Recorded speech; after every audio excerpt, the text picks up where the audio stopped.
Et si le déjà-vu n'était pas juste une sensation, mais un avertissement du passé? Nouvelle-Orléans, Mardi Gras. La ville est en fête. Mais soudain, le chaos. Une énorme explosion ravage un ferry, tuant plus de 500 personnes, marins, familles, enfants. L'explosion est si puissante que des corps sont projetés dans l'eau, des débris tombent du ciel, et les cris des victimes sont noyés par le vacarme des flammes. C'est là qu'intervient l'agent spécial Doug Carlin, Denzel Washington, un enquêteur brillant avec un don pour voir ce que les autres ratent. Dès qu'il met les pieds sur l'épave calcinée, il sait, ce n'était pas un accident, c'était une attaque. En fouillant les décombres, un détail étrange attire son attention. Parmi les corps retrouvés, il y en a un qui ne colle pas. Claire Kuchever, Paula Patton. Contrairement aux autres victimes, son corps a été retrouvé avant même que l'explosion ne se produise. Doug l'examine. Son corps est brûlé, mais il ne vient pas de l'explosion. Elle a des blessures de défense, comme si elle s'était battue. Et le plus troublant, elle a appelé l'ATF quelques heures avant l'attentat. Qui était Claire? Et comment a-t-elle pu mourir avant même la catastrophe?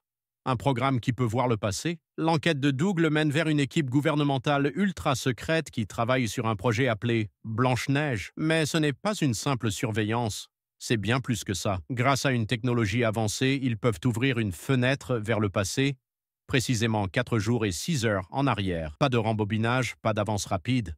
Juste un flux en direct du passé. Doug est sceptique. Vous êtes en train de me dire que vous pouvez regarder dans le passé? Puis il lui prouve que c'est vrai. Grâce à cette technologie futuriste, Doug observe les derniers jours de Claire avant l'explosion. Il la voit bouger dans son appartement, faire son café, vivre sa vie, totalement inconsciente du fait qu'elle est observée par des gens du futur. Et là, un truc encore plus dingue se produit. Alors que Doug regarde, Claire s'arrête net. Elle semble ressentir quelque chose. Elle regarde autour d'elle, comme si elle sentait une présence. Doug est troublé. Elle peut nous voir? L'équipe est catégorique. Impossible. Elle est dans le passé. Elle ne peut pas te voir. Mais Doug commence à douter. Puis une percée. La surveillance capture enfin le visage du terroriste. Carol Erstadt, Jim Caviezel, un extrémiste radical avec une idéologie tordue. Il croit que son attaque est nécessaire. Un moyen de rendre l'Amérique plus forte. Doug sait qu'il ne peut pas juste regarder et laisser l'histoire se dérouler. S'ils peuvent voir le passé, peuvent-ils le changer? Une course contre la montre. Doug persuade l'équipe de tenter quelque chose de risqué.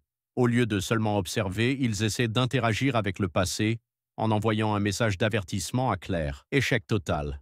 Pire encore, Erstadt comprend que quelqu'un l'observe. Doug réalise que le temps lui-même est peut-être son ennemi. Il pousse l'équipe à faire quelque chose de fou. Envoyez-moi là-bas. L'équipe refuse d'abord. Cette technologie n'a jamais été conçue pour le voyage humain. C'est trop dangereux. Il n'y a aucune garantie. Mais Doug s'en fiche. Claire ne doit pas mourir. L'attentat ne doit pas avoir lieu.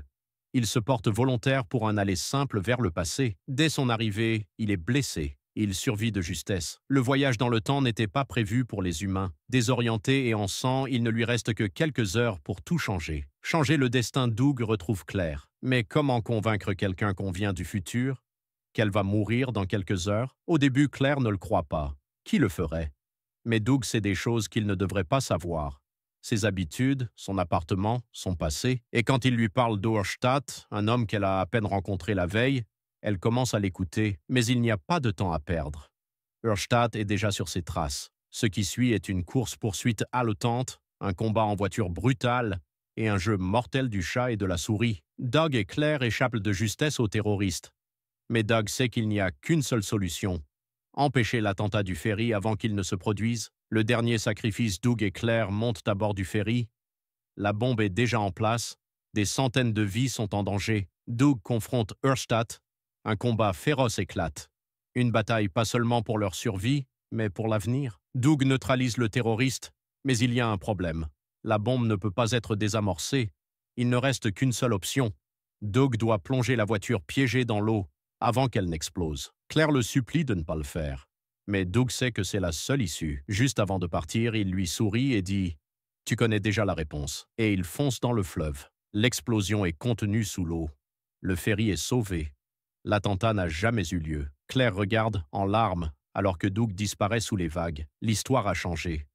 Mais le temps n'en a pas fini. Alors que Claire se tient sur le quai, en deuil mais en vie, une voiture de police s'arrête. Un homme en sort. Doug Carlin, vivant. Mais quelque chose a changé. Ce Doug-là n'a jamais vécu tout ça, parce que dans cette nouvelle ligne temporelle, l'attentat n'a jamais eu lieu. Doug, celui qui a voyagé dans le passé, s'est sacrifié pour sauver tout le monde. Claire le regarde troublée. On se connaît? Doug, ne se souvenant de rien, lui sourit simplement. Déjà vu. La grande question, peut-on vraiment changer le temps? Déjà vu n'est pas juste un thriller. C'est une plongée vertigineuse dans le temps, le destin et les secondes chances. Si on pouvait voir le passé, devrait-on essayer de le changer? Ou bien est-il déjà gravé dans la pierre?